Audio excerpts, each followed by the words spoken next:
అదే RTV app వార్తల్ని క్షణాల్లో చదివే అవకాశం ఉంటుంది. ఒక న్యూస్ పేపర్, ఒక టెలివిజన్ ఛానల్ మీ చేతుల్లో ఎప్పుడూ ఉంటాయి. ఆషాఢ మాసంలో వచ్చే బోనాలు అనగానే ప్రతి ఒక్కరికి కూడా సికింద్రాబాద్ తర్వాత పాత బస్తీ బోనాలు అనేవి ప్రతి ఒక్కరికి కూడా ప్రత్యేకమైనవని చెప్పాలి. అయితే ఈ పాత బస్తీలోనే ఉమ్మడి దేవాలయాలు అనేవి కొన్ని ఉన్నాయి. దాంట్లో ఒకటే ముఖ్యంగా ప్రధానమైనది శ్రీ శ్రీ శ్రీ మహంకాళేశ్వరి దేవాలయం. ఈ దేవాలయం గురించి చెప్పాలి అంటే మాటల్లో చెప్పేది కాదు. అసలు ఇక్కడ ఎక్కడ చూసినా కూడా అమ్మవారి పాటలతో అడుగు పెట్టంగానే అమ్మవారి పాటలు మనల్ని ఆహ్వానిస్తూ ఉంటాయి. అదేవిధంగా చూసుకుంటే లోపలికి వెళ్ళంగానే ప్రశాంతమైన వాతావరణం. ఈ అమ్మవారి ప్రాముఖ్యత ఏంటంటే ఒక్కొక్క రోజు, అంటే ఇప్పుడు ఆషాఢ మాసం అవ్వటంతో ఒక్కొక్క రోజు ఒక్కొక్క అవతారంలో అమ్మవారు భక్తులకి దర్శనమిస్తూ ఉంటారు. అలాగే ఎటువైపు చూసినా పోచమ్మ తల్లి, హనుమాన్ దేవుడు, అలాగే నవగ్రహాలు ఇవన్నీ కూడా భక్తులని ఎంతగానో ఆకర్షిస్తాయి అని చెప్పచ్చు.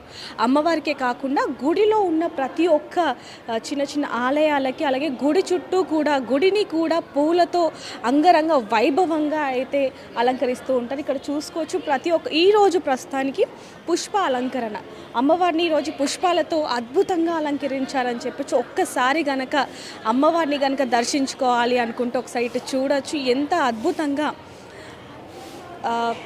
ఎన్ని పుష్పాలు ఉన్నాయంటే అసలు మాటల్లో కూడా చెప్పలేకపోతున్నాం. పుష్పాలతో అమ్మవారు నిండుగా కలగా ప్రతి ఒక్క భక్తులకి కూడా దర్శనమిస్తున్నారని చెప్పచ్చు. తెల్లవారుజామునే అమ్మవారిని పుష్పాలతో అలంకరించి భక్తులు దర్శించుకోవడానికి సిద్ధంగా ఉంచడం జరుగుతుంది. రేపు తెల్లవారుజాము నుంచి అమ్మవారికి బోనాలు సమర్పించి ఎల్లుండి అంటే సోమవారం రోజు ఎలా అయితే సికింద్రాబాద్లో రంగం అలాగే ఊరేగింపు జరుగుతుందో భవిష్యవాణి చెప్పిన తర్వాత అదే విధంగా ఇక్కడ ఇప్పుడున్న అమ్మవారి ఎదుట ముఖ్య ద్వారం ఆపోజిట్లో ఇక్కడ రంగం చెప్పేవాళ్ళు కూర్చొని భవిష్యవాణి చెప్పేశాక యథావిధిగా ఆ తర్వాత ఊరేగింపు అనేది అమ్మవారికి బ్రహ్మాండంగా జరుగుతుందని చెప్పొచ్చు. పొద్దున్నుంచే దాదాపుగా ఇక్కడున్న ఎవరైతే ఈ టెంపుల్ యాజమాన్యం ఉంటారో వాళ్ళందరూ కూడా అమ్మవారికి ప్రత్యేకంగా బోనాలని సమర్పించి ఒడిబియ్యాలను కూడా సమర్పిస్తూ ఉంటారు. ఎవరైతే మొక్కుకుంటారో వాళ్ళందరూ కూడా అమ్మవారికి మొక్కులను తీర్చుకుంటూ ఉంటారు. ప్రస్తుతానికి వారం రోజుల నుంచే ఈ గుడిలో, ఈ ఆలయంలో బోనాల సందడైతే కనిపిస్తూ ఉంది. ఇక్కడ మనం చూసుకోవచ్చు బోనాలకి సంబంధించిన ప్రతి ఒక్క ఏర్పాట్లు కూడా ఘనంగా జరుగుతున్నాయి. ఇక్కడ గుడికి సంబంధించిన కొంతమంది మనతో ఉన్నారు. వారితో మాట్లాడి మరి బోనాలు ఏర్పాట్లు ఏ విధంగా జరుగుతున్నాయి, అసలు ఏం చేస్తున్నారు ఇప్పుడు అవన్నీ కూడా మనం తెలుసుకునే ప్రయత్నం చేద్దాం. అమ్మ నమస్తే అండి. నమస్తే. ఏం చేస్తున్నారు ఇక్కడ? ఇవి బోనాల కింద పెట్టడానికి చుట్టకుదుళ్ళు. ఇక్కడ నుండి బోనాలు 40 బోనాల వరకు తీసుకెళ్తాం అన్నట్టుగా ఊరేగింపులో బంగారు బోనం ఒకటి ఉంటాయి, 41 ఉంటాయి మొత్తం.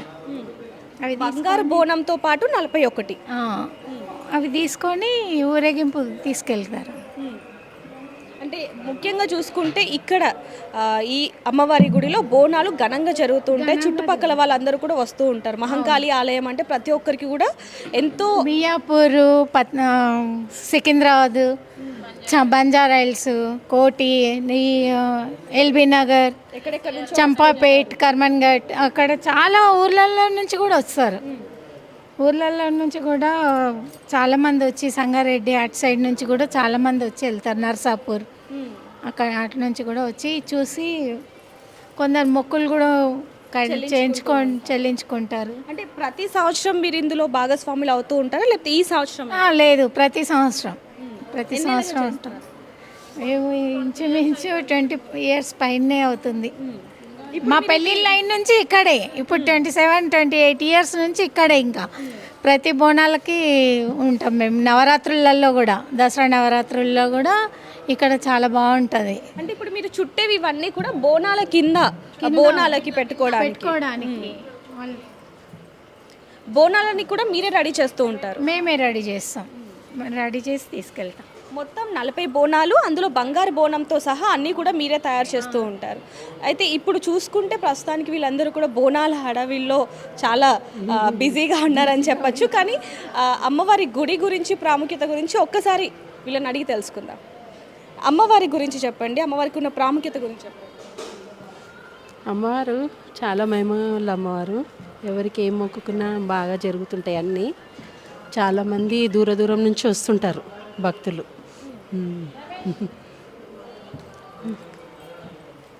బోనాలు అంటేనే తెలంగాణ, తెలంగాణ అంటేనే బోనాలు. ఇక్కడ మాంకాళేశ్వర టెంపుల్ చాలా అద్భుతమైంది. మనం ఏమనుకున్నది అది జరిగి తీరుతుంది. మేము ఎప్పుడు ఇక్కడ సేవలో ఉంటాము, సేవ చేస్తాము. మహంకాళేశ్వరి అమ్మవారి ఆలయంలో ప్రస్తుతానికైతే కొద్ది రోజుల నుంచే బోనాల హడావిడి అనేది మనకి తెలుస్తోంది. అదేవిధంగా ఈరోజు సాయంత్రం కూడా అమ్మవారికి ముఖ్యంగా కొన్ని పూజలు అభిషేకాలు చేసిన తర్వాత నుంచి కూడా అమ్మవారికి పొద్దున నుంచి బోనాలు అనేవి ఒక్కొక్కరిగా సమర్పిస్తూ ఉంటారు. ముందుగా బంగారు బోనం తర్వాత ఇక్కడ ఎవరైతే టెంపుల్ యాజమాన్యం ఉన్నారో వాళ్ళు 40 బోనాలను కూడా సిద్ధం చేస్తూ ఉన్నారు. వాళ్ళు కూడా ఆ బోనాలను ఎక్కించాక అప్పుడు ప్రజల నుంచి వచ్చే బోనాలు కానివ్వండి, లేకపోతే తోడి బియ్యాలు కానివ్వండి, ఇవన్నీ కూడా అమ్మవారికి సమర్పిస్తూ ఉంటారని చెప్పొచ్చు. ఇప్పుడు మనం ఇంకొంతమంది భక్తులతో మాట్లాడి తెలుసుకుందాం అమ్మవారి ప్రాముఖ్యత గురించి. అమ్మ నమస్తే, ఎలా ఉన్నారు? బాగుంది. ఎక్కడి నుంచి వచ్చారు? లాల్ దర్వాజా. అంటే ప్రతి సంవత్సరం వస్తూ ఉంటారా? ప్రతి సంవత్సరం వస్తూనే ఉంటామమ్మ బోనాలకు. అంటే అప్పుడు కూడా వస్తాం, అప్పుడు ఇప్పుడు అట్లే అమ్మవారిని చూస్తే మాకు మంచిగా అనిపిస్తుంది. అంటే ఈ రోజు చూస్తే పుష్పాలంకరణ అసలు 2 కళ్ళు కూడా చాలట్లేదని చెప్పాలి అమ్మవారిని చూడడానికి. మీకు ఎలా అనిపిస్తుంది? మాకు చాలా అమ్మవారిని చూస్తే చాలా గంభీరం అనిపిస్తుంది. ఇచ్చిపెట్టి పోవుద్ది కాదు అమ్మవారిని. అంటే మీరు ప్రతి సంవత్సరం వస్తూ ఉంటారు కాబట్టి అనుకున్నవన్నీ జరుగుతూ ఉంటాయి. మంచిగా అనిపిస్తుంది అమ్మ, వస్తే మంచిగా అనిపిస్తుంది అమ్మవారిది. మహిమగల అమ్మవారు ఎక్కడ ఇట్లా అనిపించదు, అమ్మవారిని చూస్తే గంభీరం మంచిగా అనిపిస్తుంది.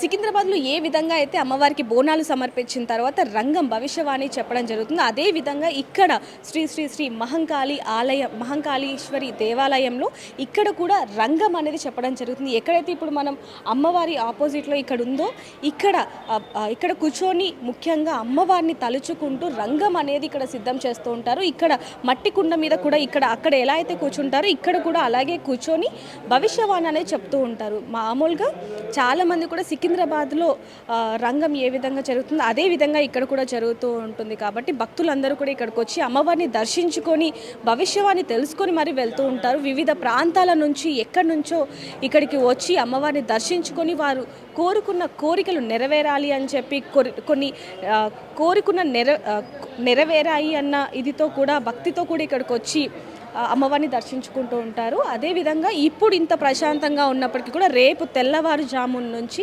రాత్రి వరకు కూడా అమ్మవారికి ప్రత్యేకమైన పూజలతో పాటు బోనాలు కూడా సమర్పిస్తూ ఉంటారు.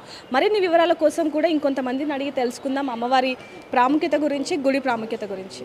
ఇప్పుడు మనతో పాటు ఈ ఆలయ చైర్మన్ గాజుల అంజయ్య గారు మనతో ఉన్నారు. ఈ ఆలయం ఈరోజు ఇంత అద్భుతంగా మారి ఎంతోమంది భక్తులకు అమ్మవారి ఇంత అద్భుతమైన రూపంలో దర్శనమిస్తున్నారు అంటే వారి పాత్ర ముఖ్యంగా ఇందులో ఉందని చెప్పొచ్చు. ఆలయం గురించి ఇంకా మరిన్ని వివరాలు ఆయనతో మాట్లాడతాం. నమస్తే సార్. నమస్కారం అమ్మా. ఎలా ఉన్నారండి? బాగున్నాను తల్లి. మీ పూర్వీకుల దగ్గర నుంచి ఇప్పటి వరకు కూడా మీరే ముఖ్యంగా అమ్మవారికి ఎంతగానో సేవ చేస్తూ ఉన్నారు. అసలు ఈ ఆలయ ప్రతిష్ట గురించి చెప్పండి. అమ్మ, మేరాలమండి మహంకాళి దేవాలయం 1809 సంవత్సరంలో మా పూర్వీకులు ఇక్కడ స్థాపించడం జరిగింది. అటు తర్వాత మా పూర్వీకులు, మా పెద్దనాయన గారు, మా నాయనగారు, అదేవిధంగా బస్తీ ప్రజలందరూ కూడా ఎంతో భక్తి శ్రద్ధలతో 1809 సంవత్సరం నుండి ఇక్కడ బోనాలు అంగరంగ వైభవంగా చేయడం జరుగుతుంది. అదేవిధంగా ఇక్కడ మిరాలం మండి అంటే మొట్టమొదటి కూరగాయల మార్కెట్ మిరాలం మండి. హైదరాబాద్ నగరానికి మొట్టమొదటి మార్కెట్ మిరాలం మండి. అప్పటి నుండి ఇక్కడ శాకాంబరి అలంకరణ, శాకాంబరి పూజ అంటే ఎంతో ఘనంగా జరుపుకుంటాం.